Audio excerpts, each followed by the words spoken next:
Kabajamtoota keenya jaallatamoo har'a appilikeeshinii baay'ee bareedaa tokko isinii qabadheetiin dhiyaadhee jira.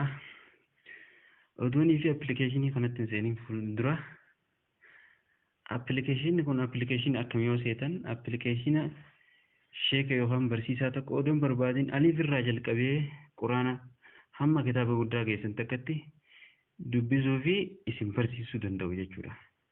Innis appilikeeshinii kunoo isa kana bifa kanaan ni banattu. Amma banaatiin jira obsaan eeggadhaa. Kunoo amma bifa kanaan banamee jira. Feejii jalqabaatirraa jechuudha. Feejii jalqabaatirraa kunoo bifa kanaan akkana ni banannaaf jechuudha. Innis kunoo akkanatti bifa kanaan namoonni qaraasisaa lafa. ألف باء تاء ثاء جيم حاء خاء bifa kanaan akkana pirees godhuu دال abbaan fedhii barachuu danda'a jechuudha.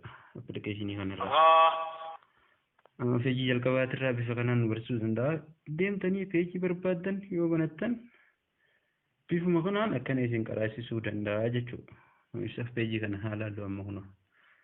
ألف لام ميم Akkanatti nu barsiisaa jechuudha. ألف لام ميم صاد ألف لام را ألف لام ميم را كاف ها يا عين صاد bifa kanaan akkanatti nama barsiisaa jechuudha. Barsiisaa tokko malee appilikeeshinii kana akka jaalattan abdii baay'een irraa qaba.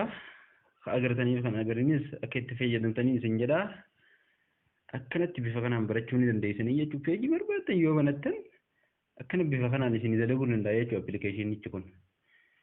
Jechuudha akka irraa fayyadamtan jedheetiin viidiyoo kana baay'ee keessanillee agartan hin beeku. Appilikeeshina kana akka fayyadamtan jedhee isin yaadachiisuuf viidiyoo kana poost isinii godhee galatuma fayyaa ta'a.